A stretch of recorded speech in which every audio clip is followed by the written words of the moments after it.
Everybody, welcome to the Hurley Investments. I keep wanting to say trade findings and adjustments because that's what I'm used to. Welcome to the Hurley Investments Market View Commentary. I am your host tonight, Keeve Bybee. Good to be back with you guys again. Kevin is off for the night, somewhere on a lake fishing for trout. So I don't get it. Not something I could care less about.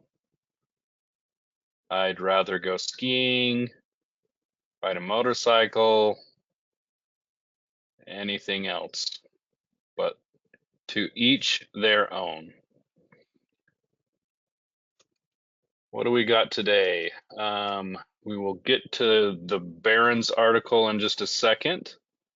I don't know why I had that first, but I did. I wanted to start out with our big picture because it kind of lays out some of the reality that we're dealing with in the market and our economy, and kind of explaining a bit of this whipsaw action we have in our market, where it kind of doesn't really know exactly what it wants to do. Certainly, we're up for the year. I will say that Hurley Investments as a whole is up very nicely, much better than the market. But I guess what we're looking at is just a lot of investors not knowing where things stand and where things are going to go. On our big picture, he talks about it's a lot of like a roller coaster ride where there's a lot of moving around and going all over the place, and you basically end up right where you started and don't really go anywhere.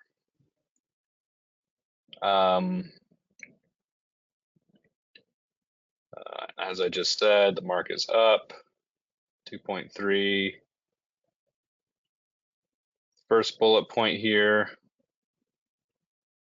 multiple rate cuts that we did expect from back in 2024 that we were expecting for 2025 are somewhat off the table, as some of the inflation is still sticking around.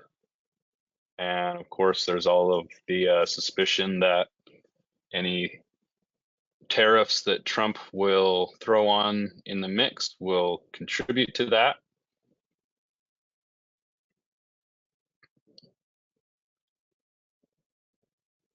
So whether or not that's true is less important than that's part of what is in this bowl of mixture that is the market.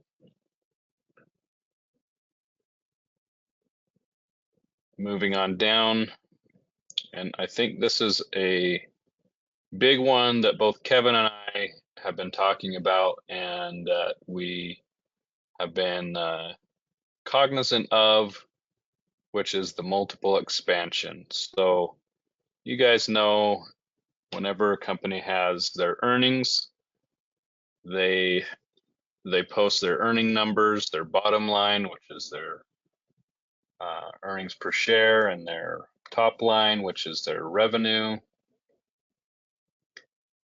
And that affects our stock price. And what we pay in our stock price reflects a few things. It reflects what investors feel is going to be coming up for that company in the future, and how it's done in the past, delivering on expectations, and how much you pay for all those things is the multiple. In other words, how much are you paying in addition to what the company has already produced, but to what they're going to produce? How much are you paying for the future? Is a more direct and simple way to say it. So they take all of those multiples of all of the market cap weighted S&P 500 companies and kind of look at all of those together as a PE over the market. And that's what we have in our graph here, our chart. And all this is showing is that on average, it's typically around 18 times earnings. And we're up here at 22. Of course, we were there February of 21.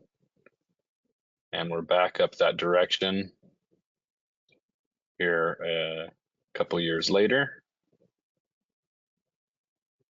February 21, if you guys remember, still coming out of COVID with all the expectation of all that money plugged into the market from our government, or plugged into the economy from our government. And then rate hikes started to be talked about. And in 2022, all of that kind of fell away.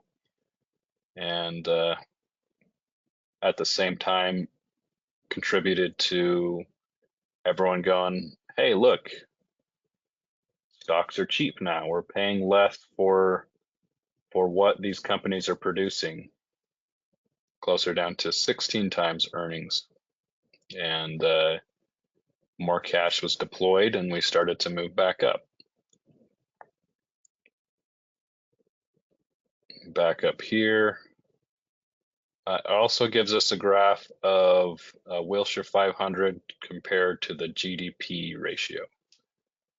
Wilshire 5,000 owns all those smaller businesses that make up a good part of our economy. And it's up at north of 200%. Another one just meaning that stocks are trading at very high levels compared to what we're producing in our GDP. He quotes Warren Buffett as saying that zone is a playing with fire zone.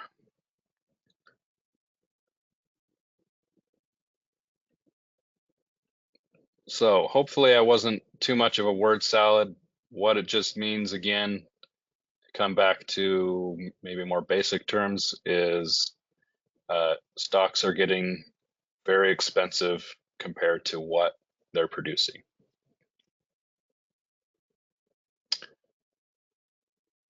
Next point, there's a talk of tax cuts, deregulation. Those are things that the market likes. They post, this gentleman says Doge is in there as an effort to cut government spending, but big cuts in government spending are expected to weigh on economic growth. I don't know. I disagree with that point to some degree. I think if we're talking about tax cuts in relation to less spending in the government, that puts more money in working people's hands that they're not giving up to the government. And that's money that they're using to buy more stuff, do more things. And with tax cuts, the problem that has come in the past, if you look back to, I'll go back to the Reagan administration, where the deficit increased dramatically because Reagan signed those tax cuts in, and that helped the economy expand dramatically. The only problem was that Congress didn't put into place less spending. Typically, it's been much less popular in the past. People don't want to feel like the government isn't spending money on them, and the programs and things that the government does. Now, however, that has changed a bit. A lot more. I mean, you can see by the amount of people that voted for Trump that a lot of people are frustrated with the government's out of control spending. And I think whether you're on the left or right of that issue, you've got to at least understand and agree that it's a huge problem that the government is taking in something like $5 trillion of our money and is spending 6 and 7 trillion. It just doesn't make sense. So whether you agree with how that cutting is happening or not, that's up to you. I'll leave it up to you guys what you feel. But we're going to take taxes. If we're going to cut taxes, rather, we need to also cut government spending. Talks about AI. We'll get to more of that later. And let's see, fourth quarter earning results. So this is another one, and that kind of goes in hand with the fact that we are paying more for stocks that are making less. That earnings multiple that we talked about. And first quarter earnings growth estimate has been slashed from 7.6, slashed down to 7.6 from 11.6 on December 31st. And also that's for the fourth quarter earnings. And then for the year has been trimmed to 13% growth down to 12%. So they're taking our earnings per share estimate over the entire average of the S&P 500, all those companies, and based on their fourth quarter earnings reports that have just come, have come out and are coming out right now, and they're just saying that their results have been less than what was expected on their earnings growth.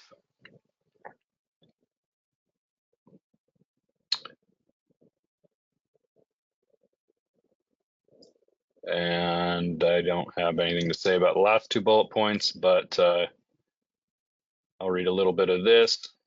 A lot of big issues that lack closure that will keep market participants guessing more than usual with respect to the outlook for the economy, interest rates, and the market itself. The sticking point for many is that the premium valuation of at which the market trades is effectively priced in the continuation of good news on all fronts. The allowance for bad news is in one's mind more so than it is in stock prices. Hence, I'll say why stock prices are so high. Things aren't lining up perfectly right now, which is why we have seen the tossing and turning. And to start the year, those features of a roller coaster ride. So keep your seatbelts fastened. The market needs closure in the data to have better sense of what's coming around the next turn. Absent that, it seems primed to go anywhere, everywhere, and nowhere. I don't know. I think it's kind of primed to take a correction. We need some sort of correction where it feels like people get to a point where they are more comfortable putting money into the market. I always get that question by someone who usually doesn't follow the market, or if they do, they maybe don't. I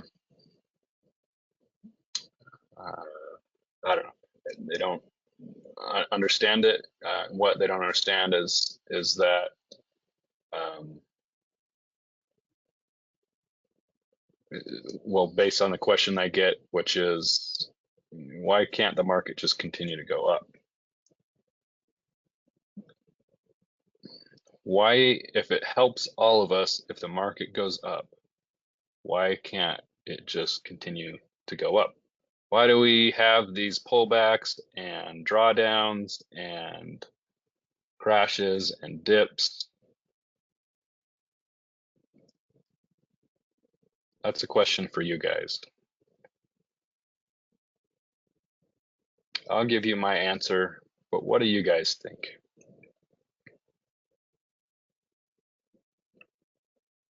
If it's good for all of us, why doesn't the market just go up? Why do people have to run and sell?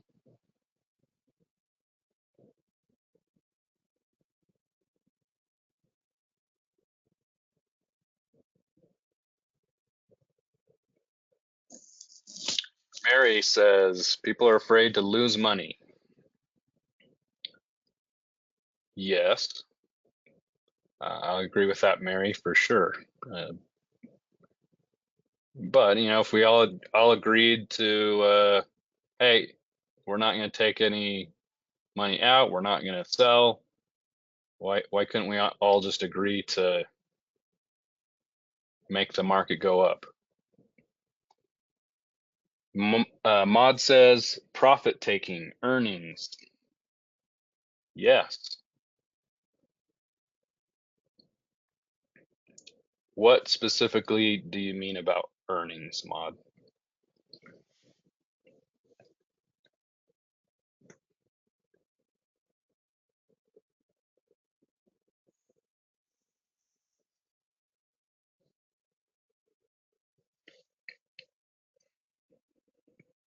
Definitely some profit taking.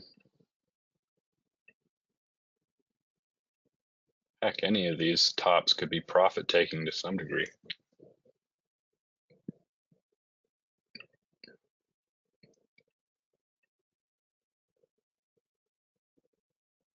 Maud says companies have to perform or else shares get sold. Okay. Yes, they have to perform to the expectations that we've put on them and that they've given themselves. What I'm getting back to is, once again, that earnings multiple, or the value, price we pay for the value of those stocks. It's a question of value. Would you go and buy, let's say we were trading the price of bread. Would you go buy bread, a loaf of bread for $10 and, say, look, everybody, we want the price of bread to go up because that's making us money. Well, people are also buying that bread and continues to go up. Goodness, it gets really expensive. So of course it doesn't make sense for all of us to keep buying into the market when it gets expensive. Sometimes we run out of buying power. Sometimes those big institutions who are funneling money into the market are going, hey, this is getting rather expensive for what we're getting out of it. What are we getting out of it? Oh, shareholder returns and dividends, shareholder value. These companies are producing things. How much do you want to pay for what they've produced, what they do? So hopefully that gives you a little more to think about and why the market doesn't just always go up. We need those times for people to, for investors to say, this is a bit expensive. I'm either not going to put more money in, or you know what, these prices are so inflated. I would be more comfortable taking some profits and taking money out. And then as soon as that starts to happen, a lot more investors go, you know what, prices are falling, stock market's starting to dip. Boy, we're now under the 50-day moving average. I'm going to take some risk off the table. I don't want my money at risk if it's going to fall down to be a much cheaper. I want to get out. Maybe I'll get a chance to buy at a cheaper price. All right. I told you I'd go into the AI and chips, and so I will. US wants most advanced AI chips made in America. So this might be one of the few things that the Biden administration and the Trump administration seem to value in the same way. They, however, are not dealing with that issue they're not dealing with the issue the same way.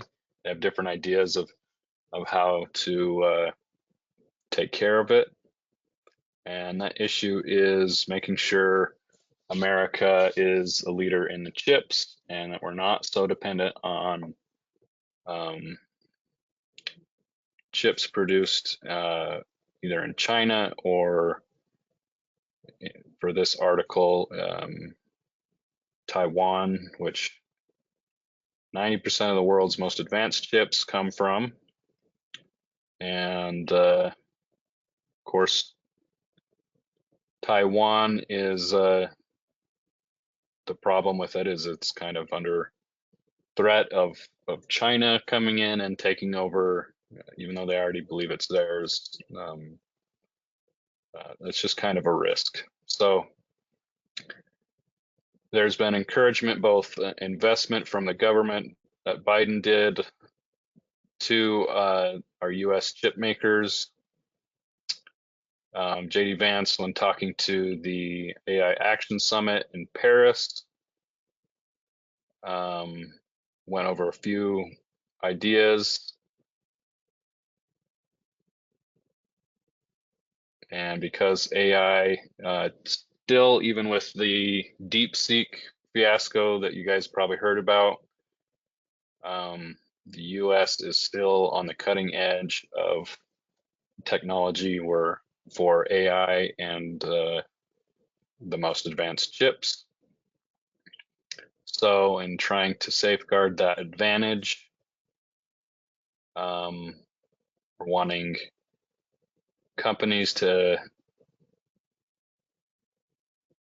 in this article, they're talking about companies like NVIDIA, AMD, Broadcom, Marvell, Apple, Qualcomm, to buy chips from Intel.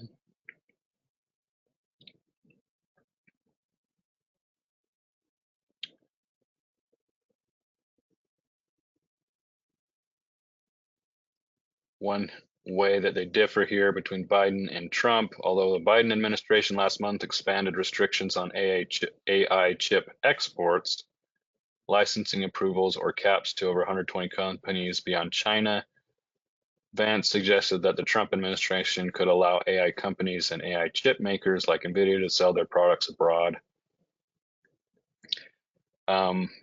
Basically, what I think Vance is saying there is they still want our companies to be able to sell to other countries and make good profits, but there's got to be some sort of balance on where they're produced and not so reliant on that 90% produced in Taiwan. So they mention Intel. I don't know why they don't mention Micron. I don't know why they don't talk about how Apple uh, produces chips. I mean, AMD, we can make chips here. It's very cheap to do it in Taiwan. Problem with Intel is their chips have been garbage and have a high failure rate.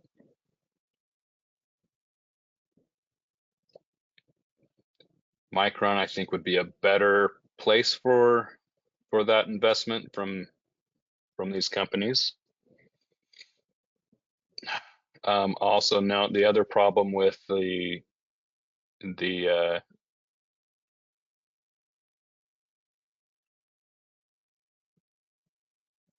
current chips that we have and where they're sourced and ties to China is there's fear that they have bugs in them, not insects, but coding bugs that can be used for spying reasons, stuff like that.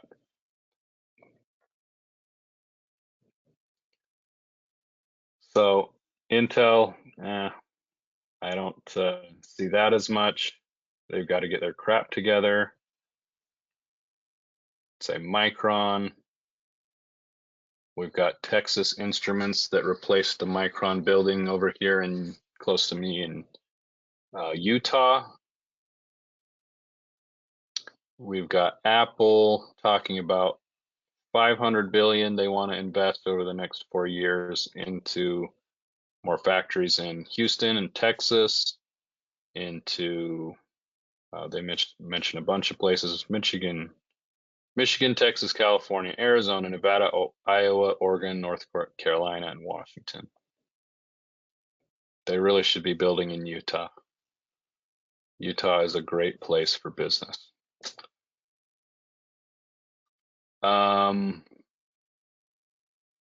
They're also investing in manufacturing academy and helping get workers to the education level they need to be working in these factories. So I would say that's all pretty good stuff.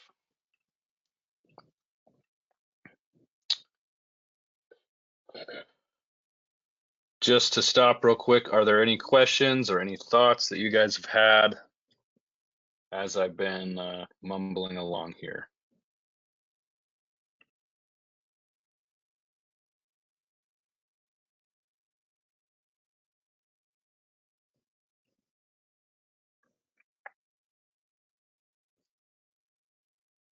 Earnings coming up. Micron's got that weird earnings that's not during earnings season out in March. Nvidia in a couple of days here. O was today. That is Realty and what is it? Now I gotta look up. I forget the name of it. It's the Realty Income. One of those with a really good income, dividend stream that doesn't happen to really stink like a lot of those. I don't care about Target. Kevin put that on there. Let's look at Target. They've gotten trashed for a while. They had that earnings when they dropped 30 bucks. Holy smokes. And they're basically right back down where they were.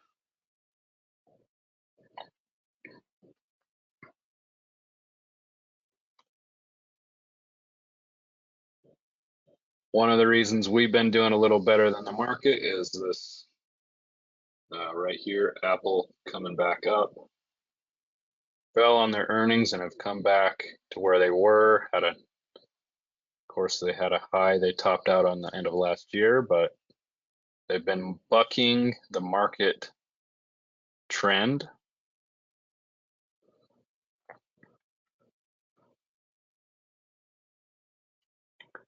Moving onward, where will our markets end this week? I'm going to say lower. Every single index is now bearish, bearish, bearish, bearish, and below a important 50-day moving average. Pretty good sign that we might be moving lower. The caveat or the but is going to be, geez, the market did this, it did this, really kind of stank here at the end of the year. But it really didn't keep falling. And well, I do think we're going to be lower as that initial article said, we talked about up here. There's maybe not quite enough bad news to really send us spinning out of control.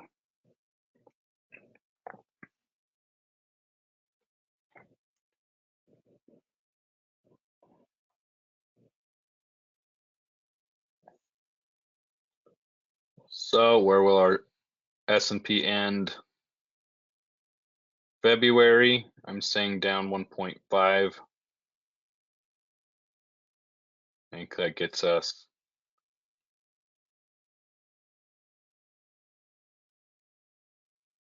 somewhere in the middle of the between the 50 and 200, similar to what happened back here. Puts us down here or so.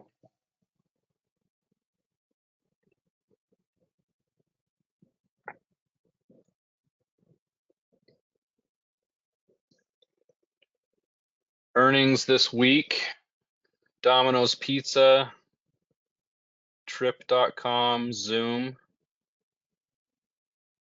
That was today. In fact, I haven't even checked what those have done. Home Depot tomorrow. D-Nut is Krispy Kreme, AMC Theaters, First Solar. A few that are noteworthy that I'm going to be following. Along with Home Depot, we have Lowe's, eBay. They're going to give us an idea on both Home Depot and Lowe on building rather, homes, eBay on consumer spending. I don't remember what VAC is, but we have Nvidia, of course, is our big one. And this could be consequential, much more than some of the others for obvious reasons that we just talked about. Bad earnings for Nvidia is going to be one more brick on a stack of bricks that is a little precarious on how much we're spending on these, investing in these companies, big companies. Thursday we have, man, I forget what fun is. I look at all these earnings and say, oh, that might be interesting. Six Flags. That's one looking at comparing to our Disney, Warner Brothers Discovery, WBD, another one we're going to be using to compare to Disney, Dell to compare to Apple, Fubo on Friday, which is just the streaming cable service. But it's mainly for the sports. And another one that can compare a bit to Disney. Economic reports Tuesday have home prices, consumer confidence. Those can go along with Home Depot and eBay a bit. MBA on Wednesday. Later in the week have a little bit more important economic numbers that are other bricks, so to speak, and all these bricks we're stacking on things we're looking at in the market and in the economy, GDP, and then employment for initial claims and continuing claims, or I should say unemployment.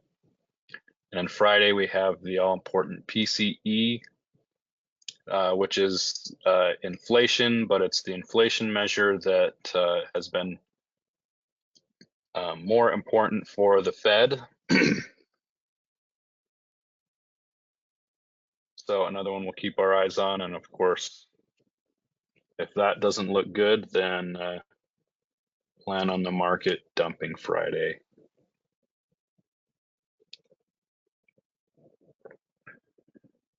Speaking of Disney,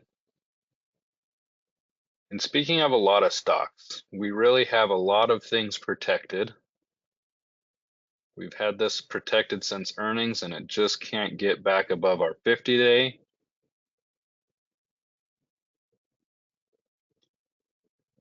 Bank of America is falling below the 50-day.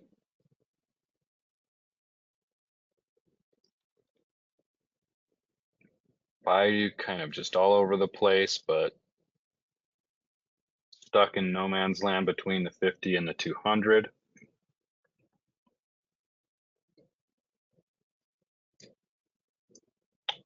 And because it's holding the 200, I think that's one of the few we don't have protected. And we're waiting to see. A couple others I wanted to look at. We have Micron. I think we have 106 or 107 puts on Micron. Really good ones. I think we do have 107s because we decided it was smart to add puts on Micron, once again hitting that 200-day moving average, and man, so many times, a couple times in the past that it has not wanted to stay above it. And of course, now down below the 50-day, we were very smart, I will say, to get protection on Micron.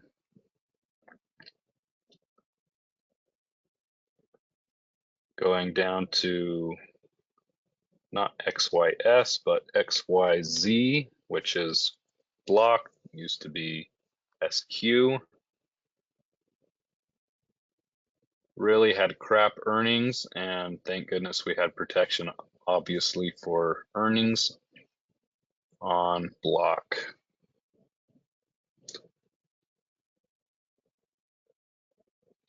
Just wanted to go through a couple, help everybody understand this is how we're looking to trade technical crossovers.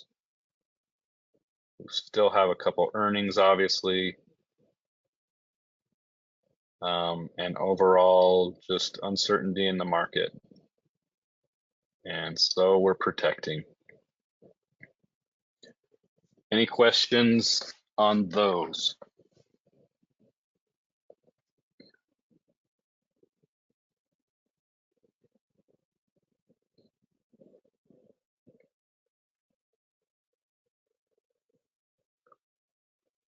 Couple of articles I thought were interesting. Musk is paying out 10 million, not personally, but through X, to settle a lawsuit with Trump. Kind of funny because he's now working with Trump, but this goes back to before Elon bought Twitter and Trump suing Twitter for, I don't know, what was it, defamation, or just getting kicked off that platform. And same goes for Facebook, and they're going to pay 25 million to settle that lawsuit. That one's on there. I liked this. This was interesting. 3 reasons that cause a stock market correction, likely culprit this time. Goes over every correction that was more than 10% of since 1966. Man, there's quite a bit of them. We talk about 2020, we talk about 2008, but man, look how much happens. 79, 80, 80 again, 83, 87, 90, 90, 97, 98, 99, 2000. You'll notice 2008 isn't even on here because everything fell at the end of 2007. Of course, it took a while to recover, and of course, the economy was in rough shape in 2008. And we have 2010, 11, 15, even more recently, 2018, both at the beginning and at the end. Algorithmic trading that caused those. 2020 obviously was the pandemic. 22 was interest rate hikes. 2023 was, I guess, more of the same with inflation not going the right direction. Their point, though, is rate-driven market pullbacks have historically been the most common type of correction. Rate-driven pullbacks. So, if we don't now get the rate cut, one rate cut we're expecting, I don't even think the market, I think the market still thinks that we are still going to have a few rate cuts, even though the Fed has kind of pared back on, not kind of, but has pared back on the 3 they expected before and have just gone down to 1. If we don't get that 1, it's going to be a rough ride, which is good for us because we're smart and we protect. Article on the Trump tariffs, if you're interested in that. Kind of goes through some of the numbers, what to expect there. Boy, that's a long one. Maybe one of the reasons that Fed has walked back from 3 rate cuts to 1 this year is because of worry about the tariffs and how those will impact. Of course, Fed Powell refused to really talk about any of the political stuff, so we really don't know how much that really went into their reasoning, but of course, inflation has not continued to go down the way they would like it. But an interesting one to look through. One on the possibility that 20% Doge savings could maybe go back to taxpayers. And then going back to Warren Buffett that we mentioned a minute ago, or at the beginning, the article on why Buffett is holding such a high concentration of cash and what might be at play there.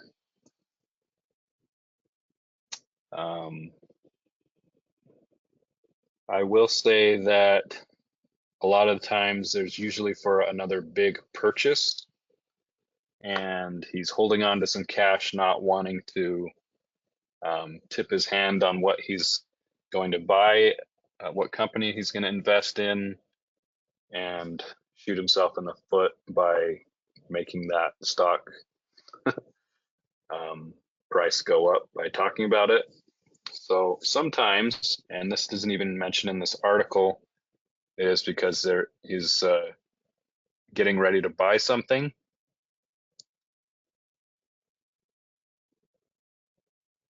The point the article makes, though, is that, as we've talked about before, prices are so high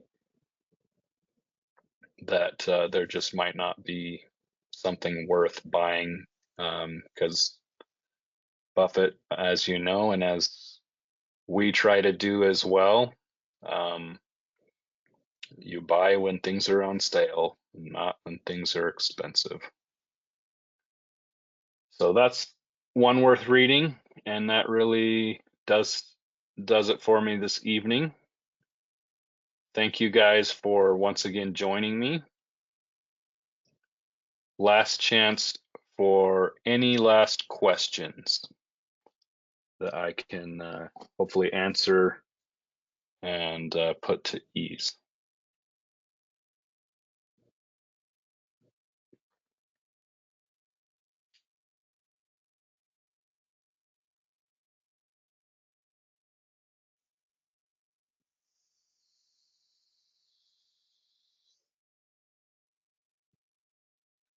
All right, I'll take that as a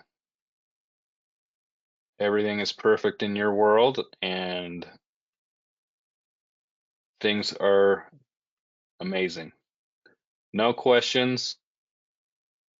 Thank you guys. Thanks, Jim. Thanks, Abraham. Appreciate it. Thanks, everybody, for joining me. And it's been good to come back and talk to y'all once again. Have a wonderful evening and have a great week. Talk to you later.